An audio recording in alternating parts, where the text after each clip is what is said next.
Bismillahirrahmanirrahim. Assalamualaikum warahmatullahi wabarakatuh. Pada kesempatan kali ini, kelompok 1 akan menjelaskan pembuatan rubrik pada aspek kemampuan menjelaskan pada topik 4, penilaian dan evaluasi pemahaman dalam UBD pada mata kuliah perancangan dan pengembangan kurikulum. Adapun anggota kelompok 1 adalah yang pertama Abdul Latif, yang kedua Amalia Ibriana, yang ketiga Anissa Dwi Santi. Adapun kesimpulan kelompok kami, kemampuan menjelaskan merupakan kemampuan untuk menggambarkan ilustrasi, teori, peristiwa, ide, atau tindakan. Peserta didik dapat menjelaskan suatu teori, prinsip, dan proses sesuai dengan fenomena, fakta, dan data.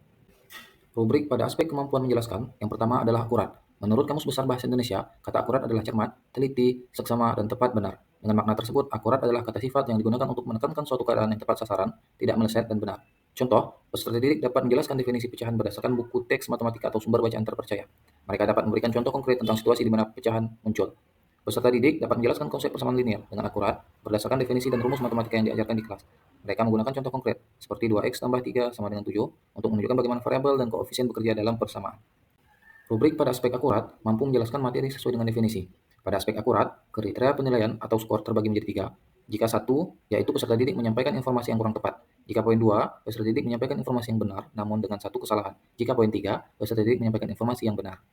Yang kedua yaitu koheren. Koherensi didefinisikan sebagai sebuah pola keterkaitan antara bagian yang satu dengan bagian yang lain, sehingga kalimat memiliki kesatuan makna yang utuh. Dengan kata lain, bahwa koherensi mengandung makna pertalian antara kalimat-kalimat yang satu dan yang lainnya.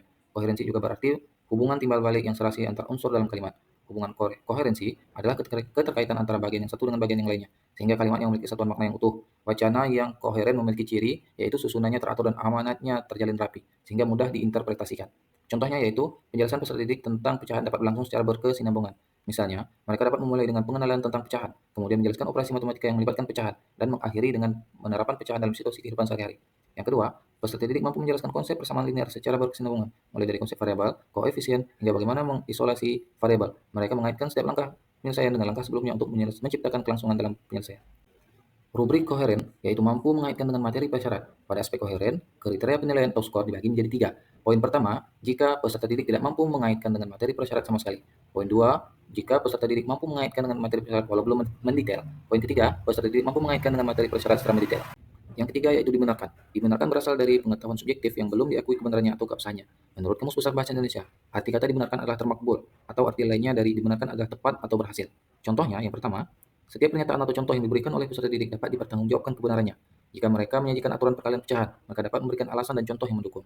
Yang kedua, peserta didik memberikan justifikasi setiap langkah dalam menyelesaikan persamaan linear. Misalnya, mereka dapat menjelaskan bahwa ketika mengurangkan B dari kedua sisi persamaan, ini dilakukan agar variabel X tetap sendirian di satu sisi persamaan. Rubrik dibenarkan, yaitu mampu membuktikan pengetahuan yang dimiliki. Adapun kriteria penilaian atau skornya terbagi menjadi 3. Yang pertama, yaitu jika peserta didik hanya mengungkapkan pengetahuan yang dimiliki yang berasal dari pendapat orang lain, bukan pendapatnya sendiri, serta tidak dapat membuktikan pengetahuan yang diungkapkan adalah benar.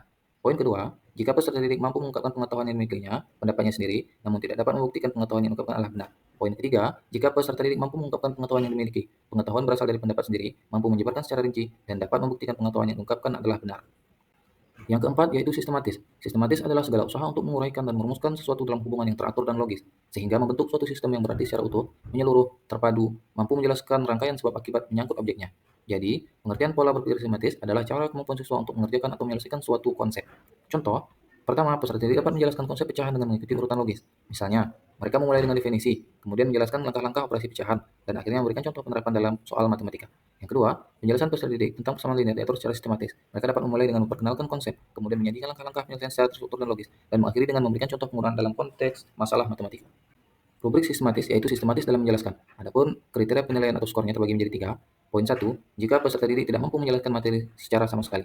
Poin kedua, jika peserta didik mampu menjelaskan materi walaupun belum urut. Poin ketiga, jika peserta didik mampu menjelaskan materi secara urut. Rubrik terakhir yaitu prediktif. Prediktif adalah suatu proses memperkirakan secara sistematis tentang sesuatu yang paling mungkin terjadi di masa depan berdasarkan informasi-informasi masa lalu dan sekarang yang dimiliki, agar kesalahannya selisih antara sesuatu yang terjadi dengan hasil perkiraan dapat diperkecil.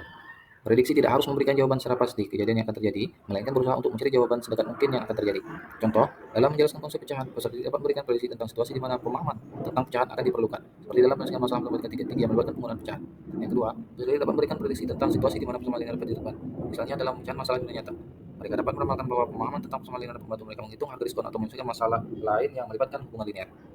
Rubrik prediktif dalam menjelaskan.